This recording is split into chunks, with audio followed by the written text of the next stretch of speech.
तो दोस्तों, क्योंकि सास भी कभी बहू थी के आज के एपिसोड की शुरुआत होती है उस मंदिर के बाहर से जहां मिहिर एक अनजान शादी में हो रहे उस हंगामे को देख रहा होता है।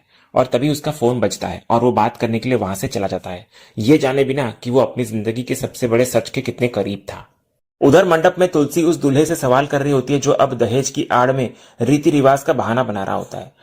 तभी वो दूल्हा कहता है कि उसके माता पिता ने उसे पढ़ाने लिखाने में इतना खर्च किया है तो थोड़ा बहुत तो उनका भी हक बनता है। लेकिन तुलसी इधर आज चुप रहने वालों में से नहीं होती। वो कहती है कि एक बाप अपनी बेटी दे रहा है, इससे बड़ा और क्या दे सकता है। वो उन लड़के वालों को आईना दिखाती है। वो कहती है, आप अपने बेटे को शादी करवाने लाए हैं या बेचने लाए हैं। फिर वो कहती है कि वो अपने स्वार्थ को रीति रिवाज का चोला ना पहनाए, क्योंकि दहेज लेना कोई प्रथा नहीं बल्कि एक अपराध है। इधर तुलसी आगे रोती हुई आरती को हिम्मत देती है। वो कहती है कि उसे उन लोगों के लिए नहीं रोना चाहिए जो भरे मंडप में उसके माँ बाप को ब्लैकमेल कर रहे हैं। फिर वो कहती है कि यह अच्छा ही हुआ जो शादी से पहले ही इन लोगों का असली चेहरा सामने आ गया।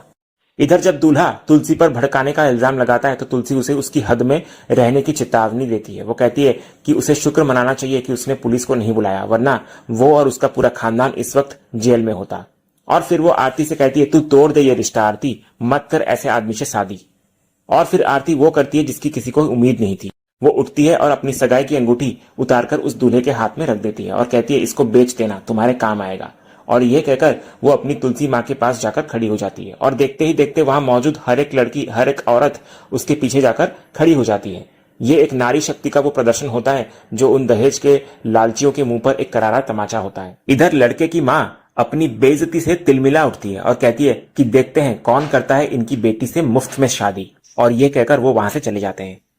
दूसरे सीन की शुरुआत होती है उस टूटी हुई बारात से जो मंडप से वापस लौट रही होती है। और तभी मिहिर जो बाहर ही खड़ा होता है उनमें से एक आदमी को रोकता है और पूछता है कि आखिर बारात वापस क्यों जा रही है।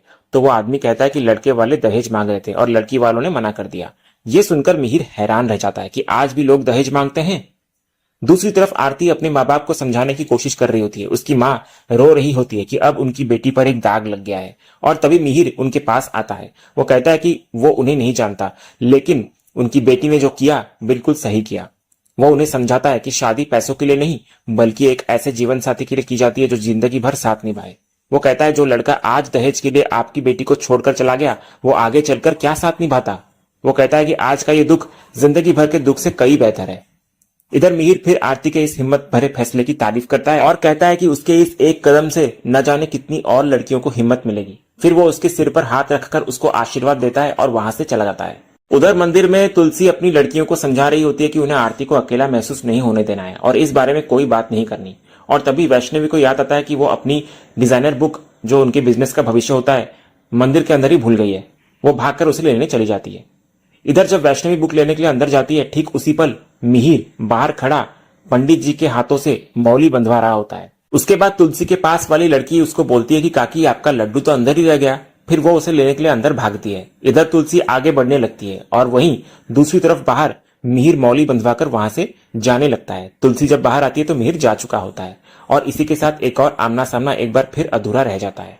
उसके बाद आरती तुलसी के पास आती है और उसको बताती है कि कैसे एक बहुत अच्छे इंसान ने उसके माँ बाप को हिम्मत दी। वो कहती है कि वो बिल्कुल तुलसी जैसा ही था और उसकी बातों से उसकी माँ को बहुत सहारा मिला।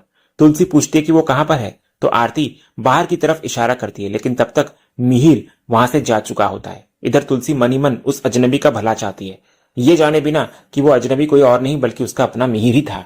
दूसरे सीन की शुरुआत होती है उस खोई हुई डिजाइनर बुक से जिसे वैष्णवी मंदिर में ढूंढ रही होती है। पंडित जी से पूछती है, लेकिन पंडित जी कहते हैं कि उन्हें नहीं पता कि वो कहाँ गई। वैष्णवी परेशान हो जाती है क्योंकि उस बुक में उसकी सालों की मेहनत थी। तभी पंडित जी कहते हैं कि उनके जाने के बाद यहाँ शहर से कुछ लोग आए थे, एक सज्जन और उनके साथ दो लड़के और एक लड़की। और ये सुनकर वैष्णवी का शक उन अजनबियों पर और भी गहरा हो जाता है। दूसरी तरफ कहानी का रुख मुड़ता है मिताली की तरफ, जो ऋतिक और पार्थ के साथ बड़ी हड़बड़ी में मंदिर से निकल रही होती है। उसके हाथ में फूलों की एक टोकरी होती है और उसके चेहरे पर एक अजीब सी घबराहट। तभी ऋतिक को उसकी इस हरकत पर शक होता है। वो पूछता है कि वो लोग ऐसे क्यों भाग रहे हैं जैसे कोई चोरी करके आए हों। उधर बाहर वैष्णवी मिहिर को देखती है जो बच्चों को खाना बांट रहा होता है। वो उसके पास आती है और अपनी खोई हुई किताब के बारे में पूछती है। तो मिहिर जो इस सबसे अनजान होता है पहले तो थोड़ा गुस्सा होता है, लेकिन फिर उसे अपनी मेहनत के लिए परेशान देखकर उसे अपने होटल का कार्ड देता है। वो कहता है कि वो पता करेगा और अगर वो बुक मिल गई तो उसे वापस मिल जाएगी। वो उसे हिम्मत देते हुए कहता है, तुम्हारी मेहनत तुमसे कोई नहीं छीन सकता। दूसरी तरफ रास्ते में ऋतिक गाड़ी रुकवा देता है। वो मिताली पर बरस पड़ता है। वो कहता है, तुम पागल हो, तुम ऐसे कैसे किसी की डिजाइन चुरा कर ला सकती हो।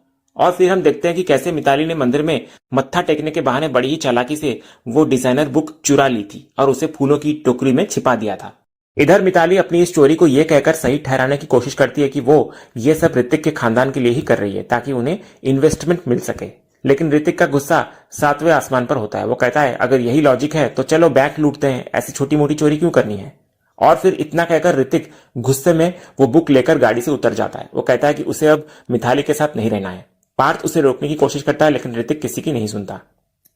उसके बाद इधर पार्थ गाड़ी के अंदर आकर मिताली को कहता है कि वो हमेशा ऐसा क्यों लड़ते रहते हैं, लेकिन मिताली कहने लगती है कि उसे दूर रहने का बहुत शौक है ना, तो रहने दो। इतना कहकर वो ड्राइवर को गाड़ी चलाने का हुक्म देती है। दूसरी तरफ वैष्णवी अपनी चोरी की हुई डिजाइन बुक के लिए रो रही होती है। उसकी सालों की मेहनत एक पल में बर्बाद हो चुकी होती है। लेकिन तभी तुलसी एक माँ की तरह उसे सहारा देती है। वो कहती है, तेरी मेहनत लेकर कोई भाग गया, पर तेरी काबिलियत लेकर तो कोई भागा नहीं है ना। वो उसको समझाती है कि जो तुम्हारा है वो देर सवेर लौटकर तुम्हारे पास आ ही जाएगा, और अगर नहीं आया तो वो लोग दोबारा मेहनत करेंगे। उधर दूसरी तरफ मंदिर के बाहर ऋतिक भगवान से सवाल कर रहा होता है कि उन्होंने उसे जिंदा क्यों रखा है। वो खुद को एक लूजर कह रहा होता है जो ना तो अपनी माँ को रोक पाया और ना अपना बिजनेस संभाल पाया, और जिसकी जिंदगी मिताली जैसी लड़की की वजह से नरक बन चुकी है। वो बस अपनी इस बेबस जिंदगी का अंत चाहता है। और तभी तुलसी की एक और बेटी जो वैष्णवी के लिए पानी लेने गई होती है उसे इस हालत में देख लेती है, और फिर वो तुलसी के पास भागकर जाती है और उसको कहती है, काकी आपको पता है अभी क्या हुआ। जैसे इधर वैष्णवी रो रही थी ना, वैसे ही नीचे एक आदमी भी रो रहा था। कह रहा था कि मैं कुछ भी नहीं कर पाया जिंदगी में, तो जीकर क्या फायदा। तो तुलसी पूछती है कि उनके गांव में ऐसा कौन है जो इतना दुखी है। वो लड़की कहती है कि उसने उसे पहले कभी नहीं देखा। ये सुनकर तुलसी के अंदर की वो माँ जाग उठती है जो हर टूटे हुए दिल को जोड़ना चाहती है। फिर वो उस लड़की को एक लड्डू का डब्बा देती है और कहती है, जाकर उस आदमी को बोल कि आज का दिन बुरा है तो क्या हुआ, लेकिन कल अच्छा होगा, क्योंकि हर रात के बाद सुबह होती है। उससे बोलना माधव जी का नाम ले और ये लड्डू खा ले। फिर वो लड़की तुरंत ऋतिक के पास जाती है और उसे अपनी काकी का वो संदेश और वो लड्डू का डिब्बा देती है। ऋतिक हैरान होता है कि उसकी काकी उसे कैसे जानती है। तो वो लड़की कहती है कि उसने उसे परेशान देखा था तो उसने जाकर अपनी काकी को बता दिया और काकी ने ही ये भेजा है। इतना कहकर वो वहां से चली जाती है लड्डू खाने को कहकर। और जैसे ही ऋतिक उस लड्डू के डिब्बे को खोलता है और पहला निवाला अपने मुंह में रखता है, उसकी आंखों में आंसू बहने लगते हैं। उसे कुछ और याद आए या ना आए, लेकिन उसे उन लड्डुओं में अपनी माँ के हाथों का वो प्यार और वो स्वाद मिलता है जिसे वो शायद कभी नहीं भूल सकता है। वो रोते हुए आसमान की तरफ देखकर कहता है, पता नहीं कैसे माँ, पर इन लड्डुओं में आपके हाथों का स्वाद है। और इसी सीन के साथ ही आज का ये एपिसोड यहीं खत्म होता है। तो दोस्तों, आज का ये वीडियो आपको कैसा लगा कमेंट के जरिए हमें जरूर कहिएगा, और कमेंट में हाइप करना भी मत भूलिएगा, और वीडियो को लाइक शेयर सब्सक्राइब करना भी मत भूलिएगा, ताकि ऐसे ही रोज लेटेस्ट एपिसोड के अपडेट्स आप हमारे इस चैनल पर पा सकें। तो मिलते हैं हम एक नए एपिसोड के रिव्यू में, तब तक के लिए नमस्कार।